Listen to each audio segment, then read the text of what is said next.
Bakit nga ba pumapanig ang Pilipinas sa Taiwan?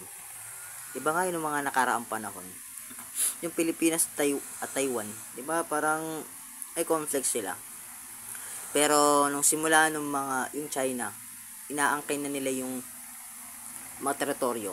Mga teritoryo dyan, Taiwan, Pilipinas, Nandash Line, inaangkin na nila. Doon nagsama-sama na yung mga Pilipinas, Taiwan. Parang inayos na nila yung conflict nila dati. Kasi nga yung China kasi gusto nilang parang i-invade nila yung Taiwan. Nagpaplano sila na i-invade yung Taiwan. Kasi yung Taiwan kasi isa sila sa pinakamalaki ng producer ng chips. Yung chips na ginagamit sa computer. Yun, mahalaga kasi yun eh.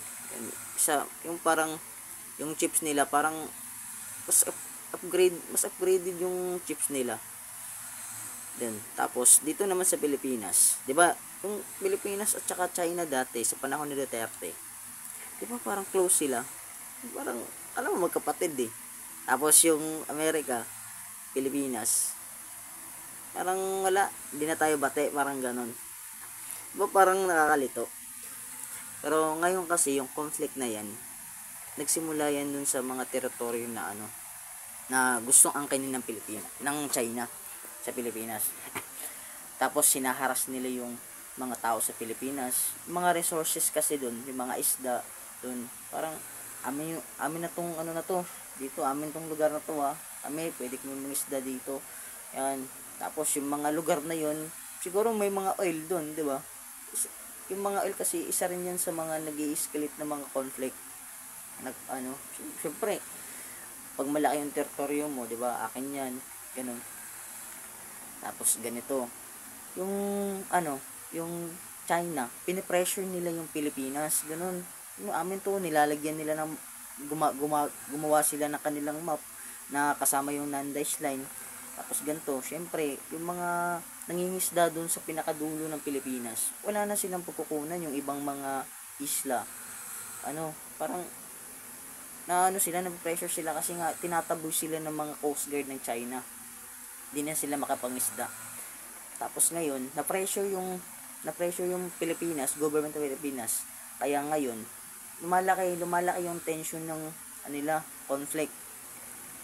Tapos sabi ng Amerika, sige, susuportahan ko kayo. Kaya ngayon, naging close na sila ulit, 'di ba?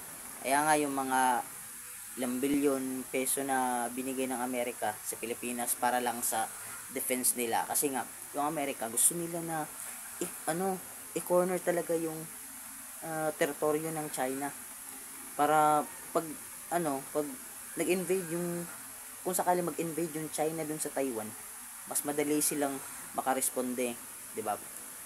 Pilipinas, meron silang mga binalik na yung mga American soldier nila dito kasi nga 'di ba, noong panahon ni Duterte, pinaalis yung lahat eh.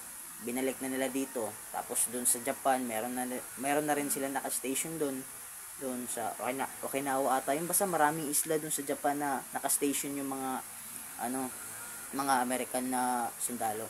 Tapos meron din sa Taiwan. Ewan ko, mga 24K ata yun, mas mahigit pa. Basta malaking tropa ng military army yung nandun sa Taiwan. Tapos sa Vietnam, meron din sa Vietnam. Basta nakapalibot yun sa kung gaano kalaki yung mapa ng nilagay ng China. Nakalibot din dun yung mga sundalo ng Amerikano. So, kaya ngayon yung conflict na yan, hindi natin alam, mas lalaki pa yan.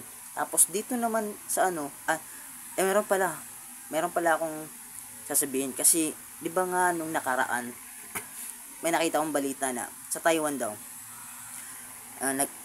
sila ng parang government nila, parang papalitan na yung mga kunyari presidente, ganun, prime minister. Tapos yung China daw parang nahimasok sila sa government ng botohan nila. Ewan ko kung totoo ba yun, pero kung baka sakaling lang na syempre nakapasok din. Kasi dito nga sa Pilipinas meron eh. 'Di ba? Yung conflict ng government natin diyan dun sa Malacanang, kung nasa bayan, 'di ba? China rin 'yan, 'di ba? Yung ambassador ng China. Ang conflict na yun, nagpapalaki yan kasi yung isa sa nagpapalaki ng gulo eh. 'di ba? Kaya di talaga natin alam kung paano, saan talaga tungo tong panahon natin.